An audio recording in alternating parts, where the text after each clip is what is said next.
Hello and welcome back. Today we're continuing our series looking at the top 10 breakout fantasy players from 23-24. Almost all of the players on this list have played 3 seasons or fewer in the league, and all of them have taken big strides in that time to become fantasy relevant depending on your league size and format. I do want to mention that this list doesn't include rookies like Connor Bedard, who definitely did break out, but we'll save them for a separate video.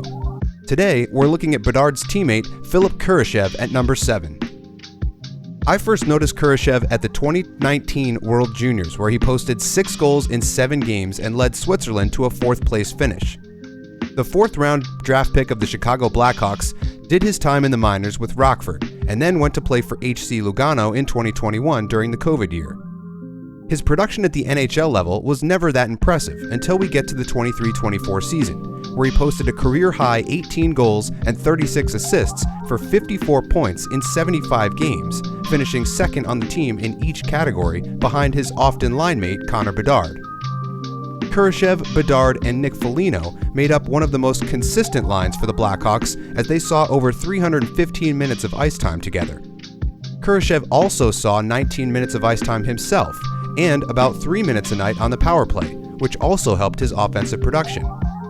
Now, as we look at his player hub, one of the things that I noticed right off the bat, the huge jump from 22-23 to 23-24. So you can notice it here in this line graph going from a 48 up to a 67, but it comes a little bit more clear when you look back at last year. Here's the jump. Here's where he was, about 50th percentile in these offensive metrics. Shot volume has pretty much stayed the same. Power play production was very low. And then you take 22-23 to 23-24, that jump, he basically doubles his point per game from 0.36 to 0.72 points per game. So I'm not expecting that level of a jump again this year, but this was a nice breakout season for Kurashev, and it timed very nicely with Connor Bedard entering the league.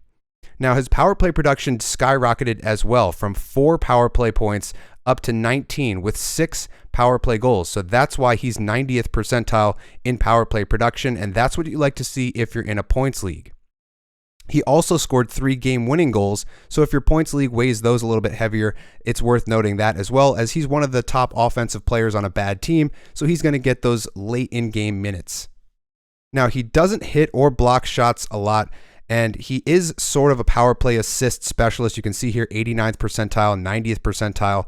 Not a lot of hitting, a little bit of shot blocking, but nothing crazy in terms of peripherals.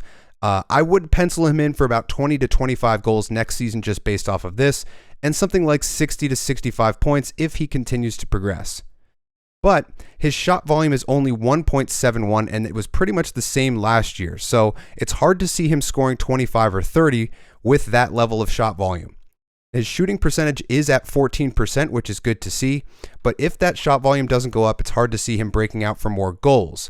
However, we did just see this phenomenon with our number 8 player on this list, Lafreniere, who increased his shot volume by 1 shot per game from year to year. So it can be done, and if he did do that, he could potentially break 30 goals next season. Now, the obvious drawback to his file is plus-minus. -16, -32, -44. At this rate, he'll be a -60 or something next year, so he's pretty much unownable in a league where you do have plus-minus. But if you're in a league like that, I would highly recommend you get out of the plus-minus category, as it severely limits the amount of players that you can use in any given fantasy season. Now, I would imagine Kurashev slips through almost every draft this year, and he would become a waiver target in weeks where the Hawks play 4 games.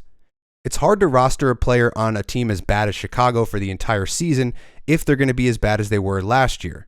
But they do have Taylor Hall, who probably will be healthy this upcoming season. Maybe they look to some, offensive players in the free agency window, and maybe they get some of their draft picks. They got they got Nazar in the lineup at the end of the year, and a couple of other guys that they've drafted earlier on that they can probably insert them into the top 6 or at least into the lineup and give a little bit more offensive punch to this team. But Kurashev is 24 years old, he's entering his prime years, and he's riding shotgun with a generational talent in Connor Bedard, who he does have chemistry with. So if he's going to get that line assignment, he would be worth a look in a very deep league draft, or at least on the waiver wire in a favorable matchup. But that's going to do it for this video. Thank you all for watching during the off season, and stay tuned for number 6 on our list of the top 10 breakout fantasy players of 23-24.